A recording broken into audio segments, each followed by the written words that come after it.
Good morning and welcome to the new episode of Dr. Lamba's Awakening Call, where we talk of the witch's brew that is boiling in Afghanistan. The image of USA running away like a terrified terrier, the bearded, fearsome, uncultured Philistine called Taliban, going ahead with a killing spree. Indian diplomats being rescued by the Indian Air Force. China trying to sneak in through its investment, hope,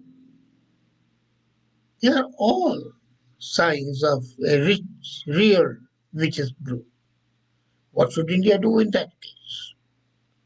But then the situation is almost, and I say almost because not exactly like Vietnam. There also USA had to run away and China stepped in. But unfortunately for China, that stepping in Vietnam was not for a long time. Vietnam asserted itself. Would Afghanistan be able to do so? If we look at the history, yes.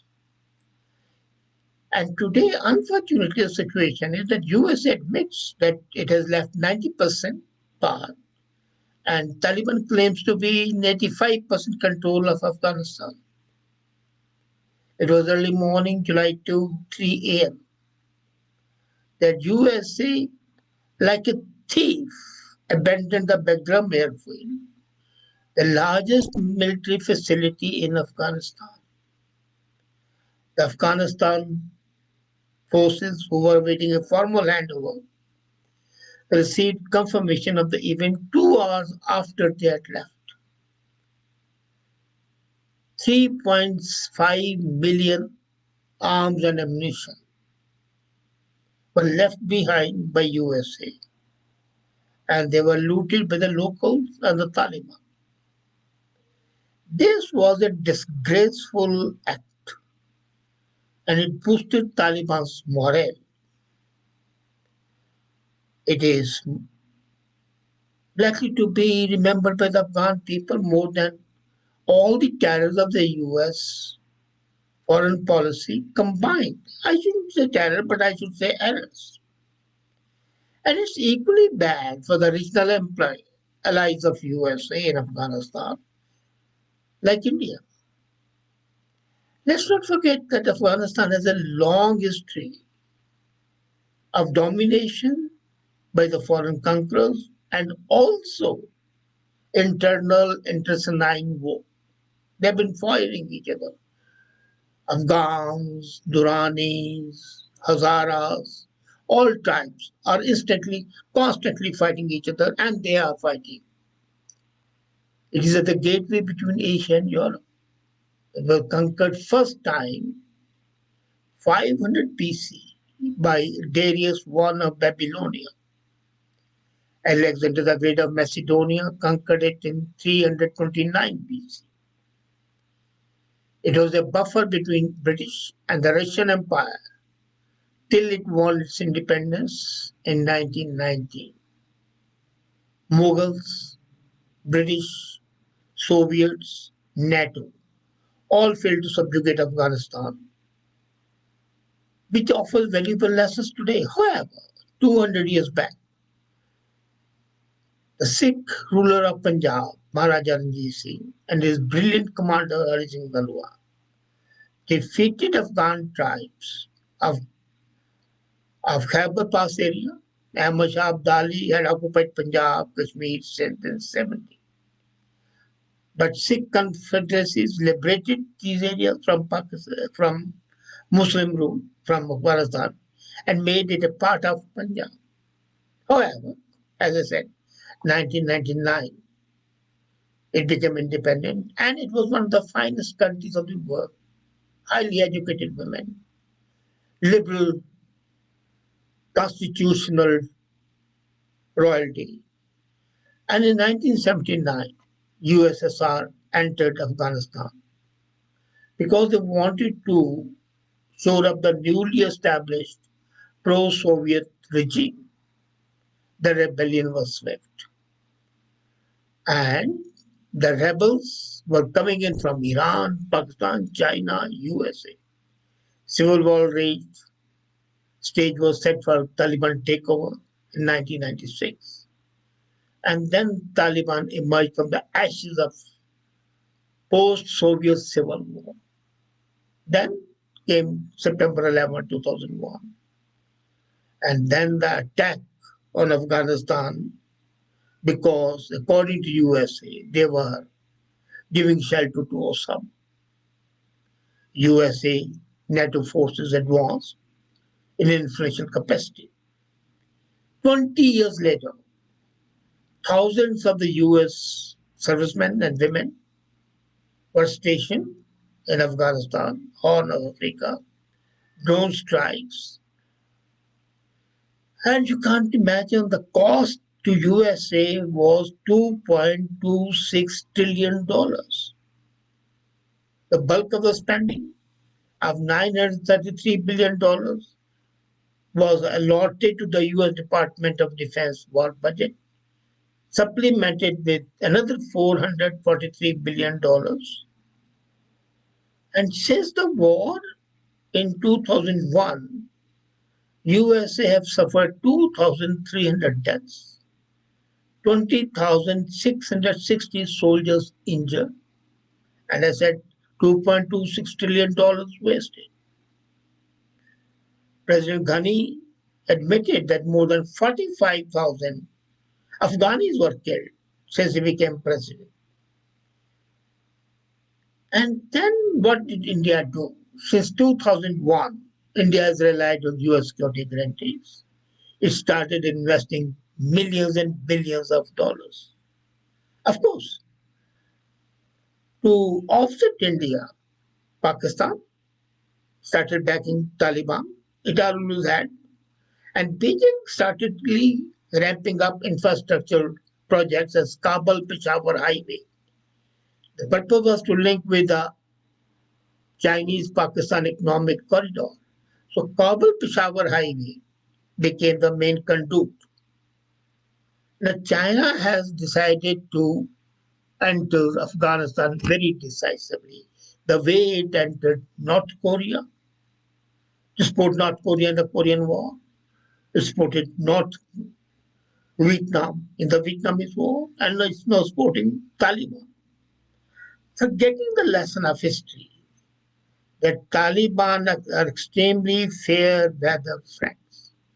They took help from USA to overthrow Russia, and then they started killing USA.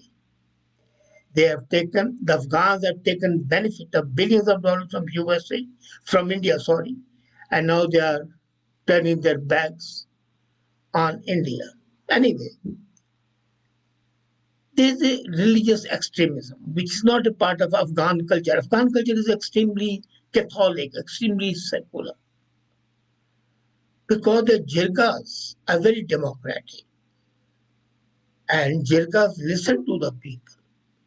But the geopolitical situation creates a problem for India. It promises to qualitatively alter the driver of United Independent India's policy. It wants to strike a balance between Afghanistan and Pakistan. But Beijing would delegate its Afghan policy to Pakistan. And the question of balance is very remote. That remote possibility is not beneficial to India. And let's not forget, no amount of US finance and possible over the horizon counterterrorism will change the strategic reality. As a matter of fact, India should have been careful that money not followed by the military power has no benefit. It's humanitarian, accept it.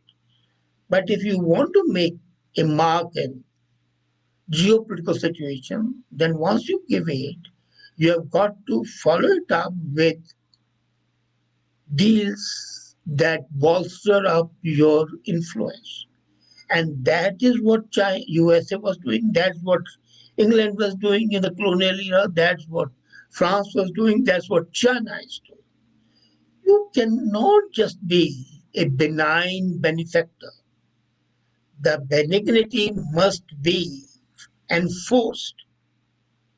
Now, let's not forget that 2021 is not 2013. There's a difference. And while India and China had collaborated in 2013 to help Afghanistan, today they are not going to do so. And the intensity and extent of differences in India and China today is much more than it was in 2013.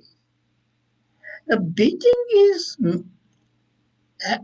following a very systematically a way to impose its political burden.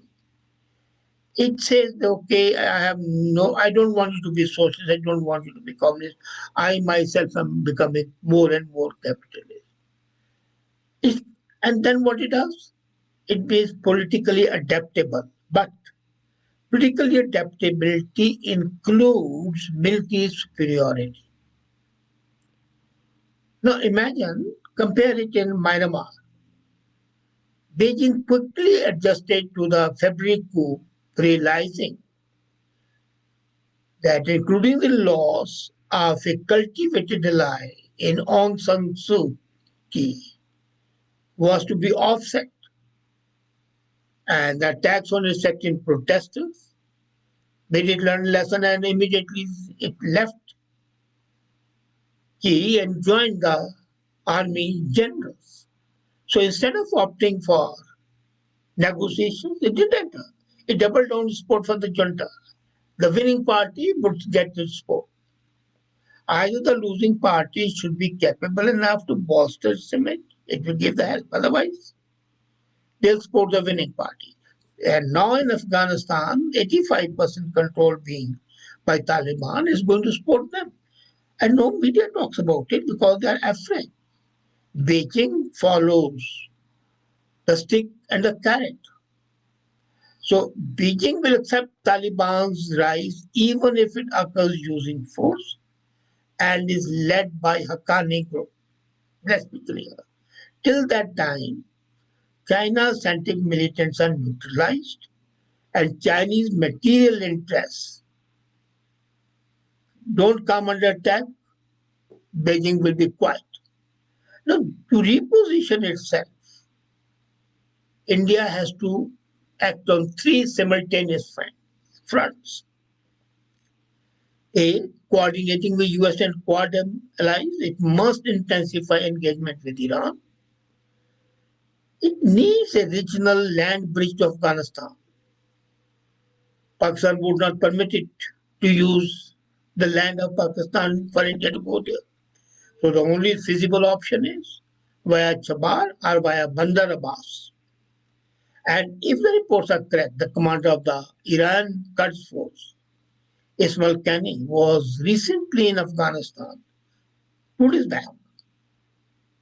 No news came of it.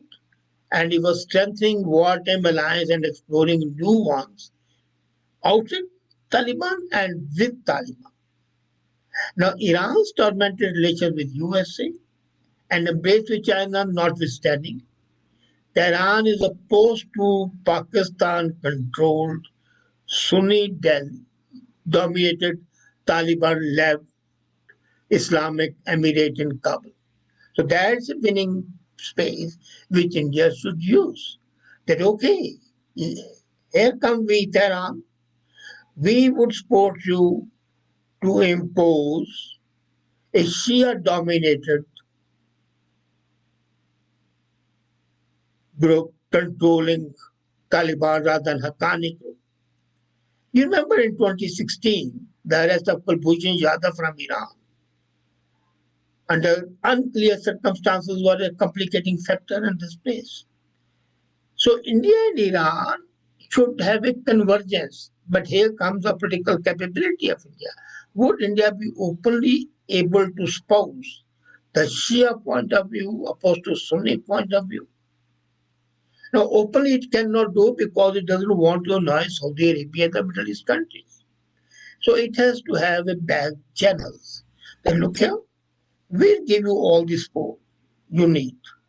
And when we go in, we will spearhead Sunni concept of control of Taliban. We have no enmity with Taliban. We are only opposing Haqqani group controlling Taliban. So that is the first. Second, it should maintain and reduce engagement with US in Kabul and ensure them, the Afghan people, right from Panjshir onwards, that they will give it military and financial support. Those groups are no more going to want military support. The last thing India should be seen to be pulling is a Baghdad exit in Afghanistan eyes. And as a matter of fact, this departure from Kandahar was seen as a defeat of India. You know, we people belonging to South Asia, Afghanistan, that part of the world, we always think of the loss of face. China is very clear about that. They don't want to lose face. But India, by emergency exit, has lost face. Earlier, they closed down Jalalabad and Herat consulates, and now it is practically shut on Kandahar. Only one consulate remains, Mazar-e-Sharif. How long that continues? So what you need is continuous direct relationship with all the stakeholders. We need immediate reopening with Taliban on one side. So two streams have to be created by India. One approaching Taliban Shia group, other Sunni group. Shia group would help us establish relationship with Iran and make entry easier. This way, we'll consolidate and keep our options open. So it's in this context that India has to engage cautiously with Taliban. This is not an exercise in taking sides. If India is serious about limiting Chinese influence, then it has to ensure a balance between Kabul and Islamabad. And it has no choice but to engage with Taliban. Yes, it can engage with Taliban and at the same time try to change the leadership to Sunni or Shia according to its need. Thirdly, it has to use back channel with Pakistan to reshape the latter's threshold for Indian presence in Afghanistan. Pakistan NSA Moise Yusuf said that the back channel is dead. It is still open thanks to Abu Dhabi. So, to be certain, Pakistan's fear about India's presence in Afghanistan make it difficult to accept India's advance. They don't want India there. And then they're worried that it may blow back. So India has to offer some space in the weeks to come for maneuvering.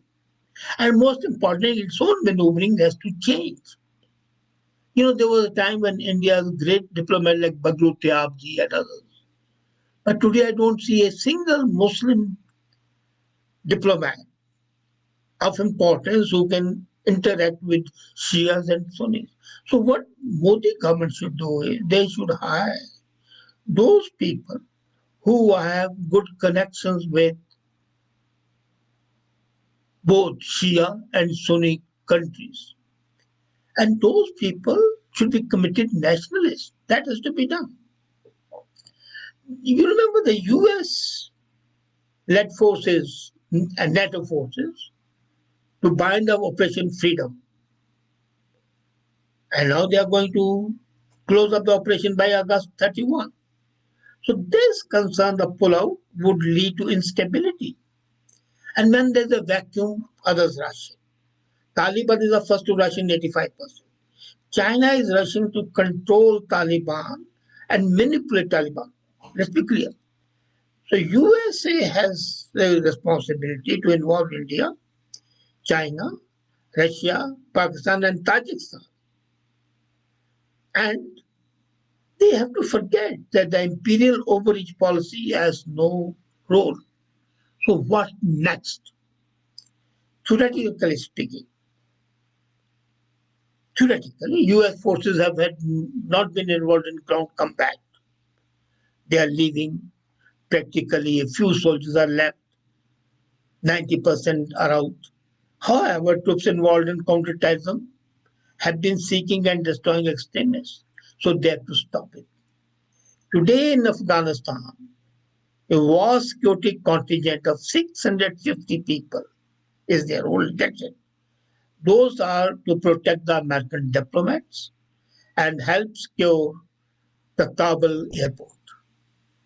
Now, Turkey will continue its mission of provisioning airport security, and today Pakistan and Taliban, today morning, about 3 hours back, they sent a message to Turkey to stop its operations. Now, if Turkey comes to this threat of Taliban, then the US effort to control Kabul International Airport would be useless. It won't be effective. So it's quite possible the US military may request assistance of evacuation of Afghans needing special immigrant visa. So India has three critical areas dealing with Taliban. A, protecting its investment, which are about $23 billion. Then, preventing a future Taliban government from being a pawn of a Pakistan. What they should do is emphasize while dealing with Afghanistan, Taliban. Look here, we want Afghanistan of the same capability it was at the time of Duranis, at the time of King Zahid Shah. It should not be ruled by Pakistan. It should not be projected as being an ally of Pakistan. And it should also ensure that the Pakistan-backed anti-India terrorist groups do not get support from Taliban. The Taliban insurgency is robust, despite US-led forces for the longest war of USA.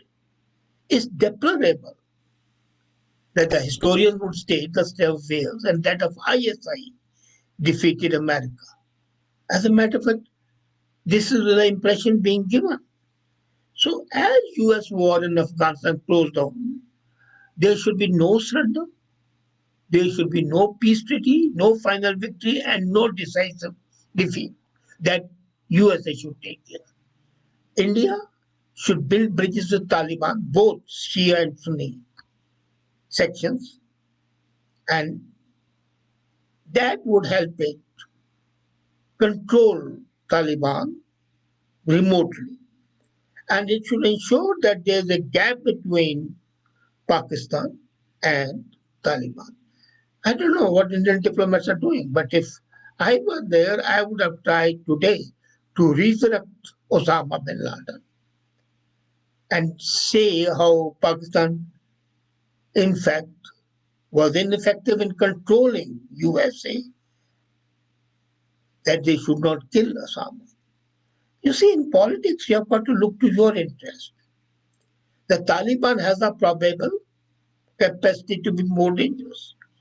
And it means no words to re-establish Islamic rule in Afghanistan. The Taliban still maintains its relation with Al Qaeda, the Haqqani network, the Taliban of Pakistan. Therefore, the visible threat to India remains. Threat to US remains. And the withdrawal will weaken US further. And USA would not only be weakened vis-a-vis Taliban, but also vis-a-vis Russia and China. So this is an opportunity for India even to have more impact on USA, to make it a country which USA finds to be irresistible to court. Would India be able to take benefit of the opportunity afforded to it? I don't know. And I can't say anything because it much depends on what Prime Minister Modi and the people in the South Bloc are thinking. But I would say this is a golden opportunity for India to assert itself as a superpower. as a country that should be listened to by USA, not as a goody-goody person, but as a country that matters. It should be treated by China as an influential, capable player with it, whom China has to collaborate. And for both of these, they need diplomatic dexterity, which India has. And would it use it? Would the political compulsions permit it to be more pragmatic? That is yet to be seen. And if they can't do it, then India would be repenting later on. But late repentance has no benefits. Thank you.